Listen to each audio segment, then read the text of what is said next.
Hello दोस्तों, welcome to के law classes. मैं हूं काशिफ खान और आज इस वीडियो में हम बात करेंगे हिंदू लॉ का एक important topic, restitution of conjugal right.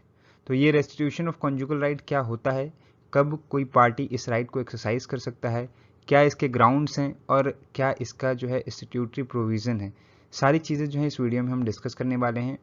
Video में आगे बढ़ने से पहले अगर आप हमारे चैनल पर नए हैं तो चैनल को सब्सक्राइब कर लें, वीडियो को लाइक कर दें और साथ ही साथ बेल आइकन को भी प्रेस कर दें ताकि वीडियो की सारी नोटिफिकेशन आपको टाइम पर मिलती रहे। चलिए अब वीडियो को शुरू करते हैं। शुरुआत करते हैं सबसे पहले इसकी डिफिनेशन से, रेस्टिट्यूशन ऑफ कंजुगल राइट। इसमें जो कंजुगल राइट है इसका लिटरली मतलब होता है राइट टू स्टे टुगेदर। मतलब कि यहाँ पे एक इंसान जब दूसरे इंसान से शादी करता है तो उनके बीच में एक मैरिटल इंटरकोर्स का रिलेशन होता है, एक राइट होता है दूसरे इंसान के पास। दूसरा कि वो एक दूसरे की सोसाइटी को एक्सेप्ट करें, मतलब एक दूसरे के साथ रहें और जो मैरिज के सारे जो ऑब्लिगेशंस हैं, जैसे कि उनके बीच में जो है एक फिजिकल रिलेशनशिप होना, एक दूसरे का जो सारी चीज़ें हैं रहना, उनकी ख्याल रखना, सारी चीज़ें जो है एक तरह से वो कंप्लीट हो।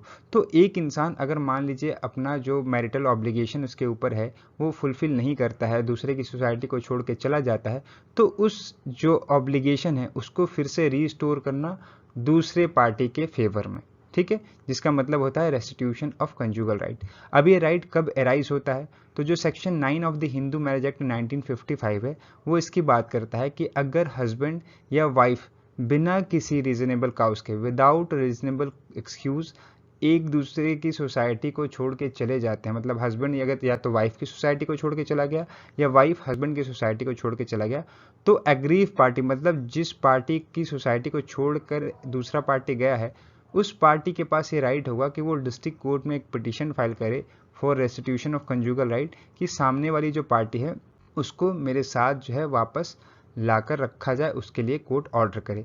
और कोर्ट को अगर ये लगता है कि जो उसने स्टेटमेंट दिया है अपने पिटीशन में वो सही है और कोई भी ऐसा लीगल ग्राउंड नहीं बनता है कि उसको वो राइट ग्रांट ना किया जाए, तो कोर्ट वहाँ पे decree of restitution of conjugal right जो है वो पास कर देगी।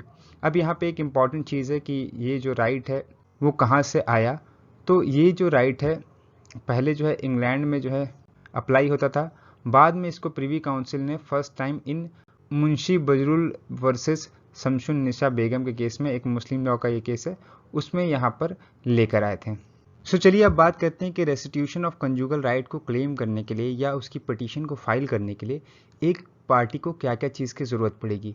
पहली चीज़ कि उसको ये प्रूव करना पड़ेगा कि उसकी शादी और जो पार्टी उसकी सोसाइटी को छोड़कर गया है, मतलब अगर हस्बैंड है तो वाइफ और वाइफ है तो हस्बैंड, उनके बीच में एक लीगली मैरिज जो है सोलेमनाइज्ड हुई हो, मतलब उनके बीच में शादी जो है वो लीगली तरीके से हुई हो। दूसरी कि दूसरा पार्टी उनकी सोसाइटी को जो विड्रॉ करके चला गया है, मतलब उसने वो उसको छोड़ के वो दूसरी जगह चला गया है।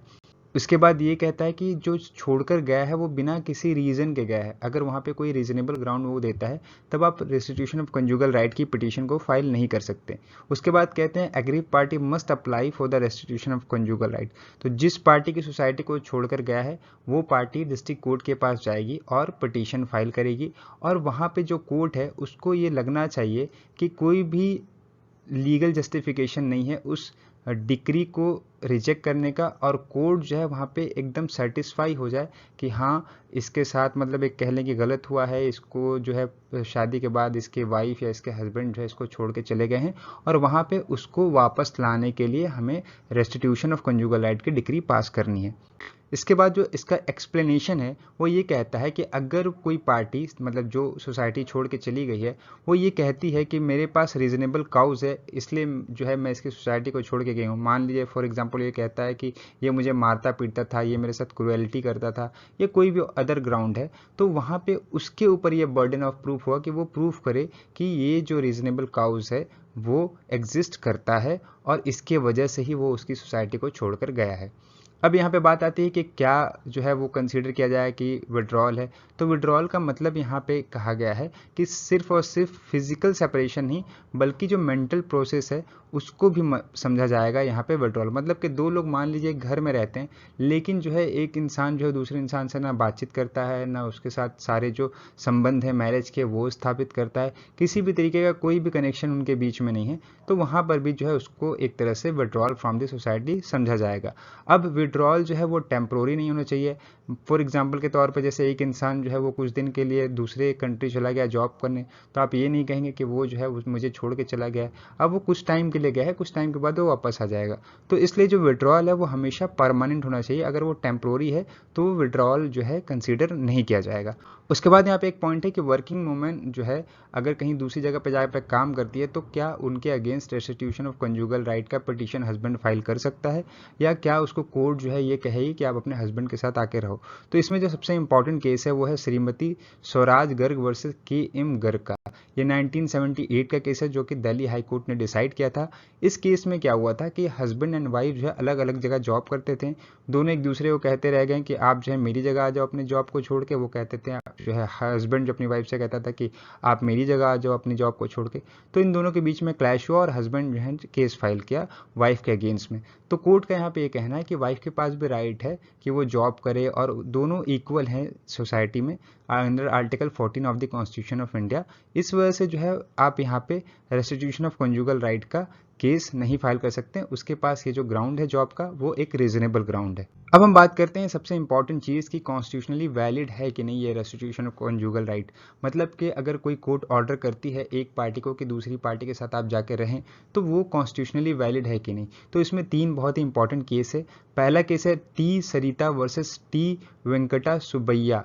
इस केस में आंध्र प्रदेश हाई कोर्ट ने कहा कि ये जो रेस्टिट्यूशन ऑफ कंजुगल राइट है ये अनकॉन्स्टिट्यूशनल है बिकॉज ये एक तरह से राइट ऑफ प्राइवेसी और ह्यूमन डिग्निटी ऑफ वाइफ को जो है वो वायलेट करता है, जो कि अंडर आर्टिकल 21 दिया गया है। और साथ ही साथ ये आर्टिकल 14 एंड 19 का भी वायलेशन है क्योंकि ये आर्बिट्ररी है और वॉइड है।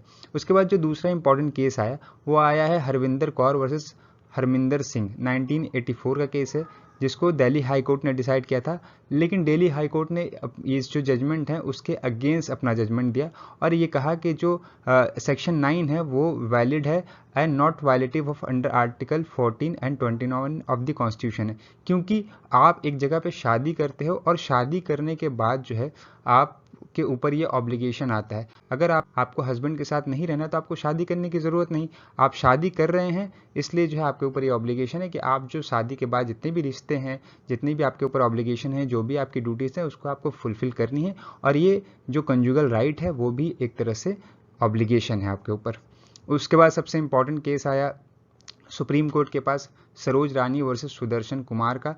ये सबसे इंपॉर्टेंट केस है जिसमें सुप्रीम कोर्ट ने कॉन्स्टिट्यूशनली वैलिड कहा सेक्शन 9 को और ये कहा कि जो रेस्टिट्यूशन ऑफ कंजुगल राइट है ये इनहेरेंट है in the institution of marriage. मतलब कि जो मैंने अभी बात कही कि एक इंसान जब शादी करता है तो अपने आप को बाउंड करता है उस शादी से कि वो दूसरे की सोसाइटी में उसके साथ रहे, अपने सारे मैरिटल ऑब्लिगेशन को फुलफिल करे। अगर वो ये चीज़ नहीं करता है तो वहाँ पे जो है वो गलत है ये चीज़।